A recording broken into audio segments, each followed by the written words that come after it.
जय झूलेलाल। तिर मुरी अचण वारी आहे त असां ठाहींदासीं उन जे लाइ स्पेशल तिरनि जी लाई। बिल्कुलु बुरकणी आहे। ॾिसो,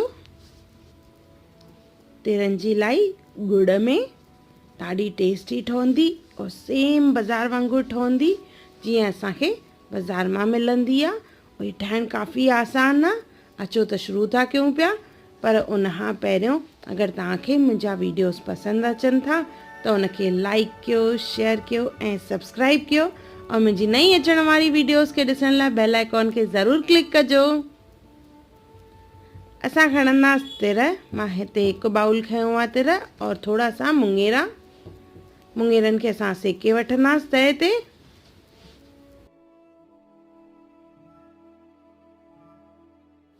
चङी तरह मुङेरनि खे सेकणो आहे। जे मुङेरा सेकजी वेंदा त इन्हनि खे थधो कंदासीं असां। थधे करण खां पोइ इन्हनि जा छिलका आसानीअ सां निकिरंदा आहिनि।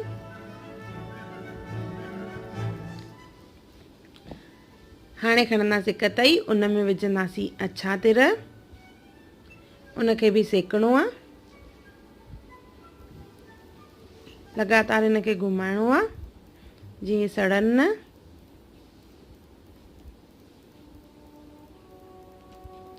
सो इन तरह जेॾीमहिल थी वेंदा त असां हिनखे गैस बंदि कंदासीं। थधो करे इन मां अधु तिर जेके आहिनि असां पीसींदासीं और अधु सॼा विझंदासीं। त इन मां अधु तिर असां कढी था रखूं पिया।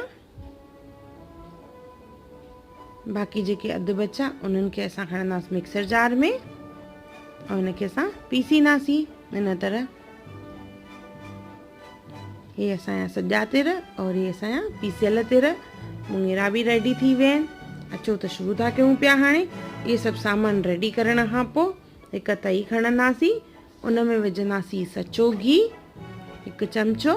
उन में 2 चमिचा असां पाणी विझंदासीं। गॾु विझणो आहे गुड़। इहो प्रोसेस जाम फास्ट थींदो आहे त सभु सामान रेडी करे रखिणो आहे। उन खां पोइ ई स्टार्ट करिणो आहे। गुड़ खे ॻाढ़ींदासीं।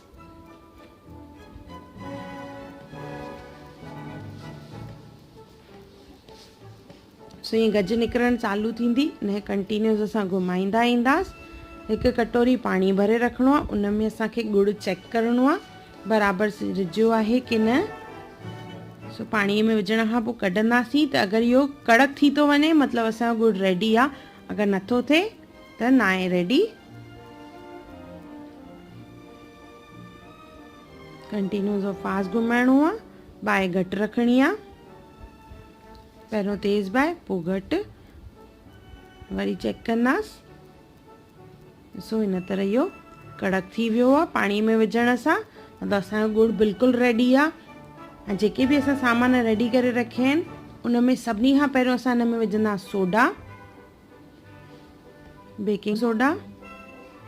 सोडा विझी जल्दी घुमाइणो आहे इनखे। इन खां पोइ विझंदासीं तिर पीसियल, सॼा तिर।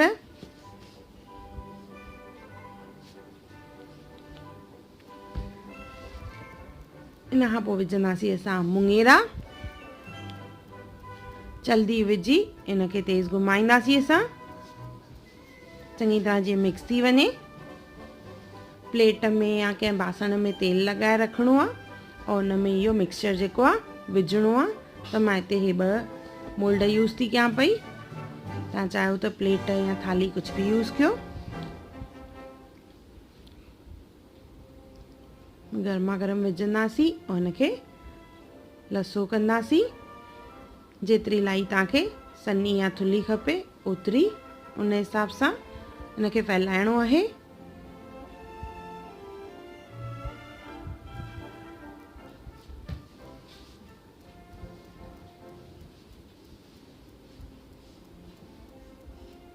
इहो अञा गरम ई आहे त असां हिन में खुरपीअ सां निशान कंदासीं। जेतिरी साइज़ जी तव्हांखे लाई खपे उन जे हिसाब सां हिन में असांखे निशान करणा आहिनि।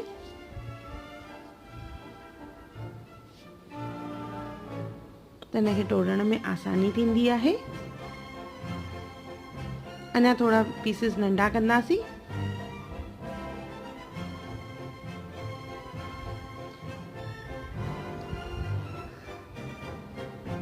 मां ॿिन्ही तरफ़ निशान कंदमि अञा त जीअं नंढा नंढा स्क्वायर्स ठहनि।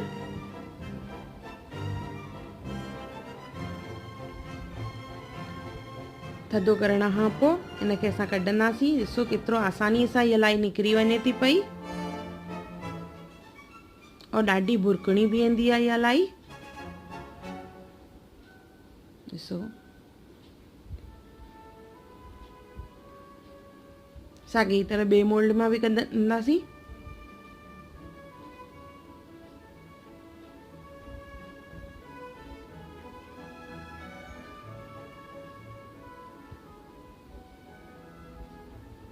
इहा असांजी तिर ऐं गुड़ जी लाई तयार आहे। सभिनी पीसिस खे अलॻि करे असां सर्व कंदासीं।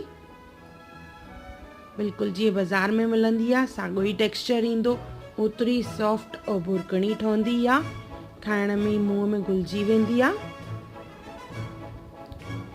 ॾिसो केतिरी बुरकणी आहे, फटाफट टुटे थी पई, बिल्कुलु बि कड़क न आहे, ना ई ॾंदनि में अटकंदी आहे। इहा मेन इंग्रेडिएंट आहे हिनजो, इन में मां सोडा जो इस्तेमालु कयो आहे, जंहिंजे करे इहा लाई जेका आहे ॾाढी सुठी ठहंदी आहे। हिकु दफ़ो ज़रूरु ठाहिजो और मूंखे कमेंट सेक्शन में ज़रूरु ॿुधाइजो त तव्हांखे मुंहिंजो वीडियो कीअं लॻो। तिर ऐं गुड़ जी लाई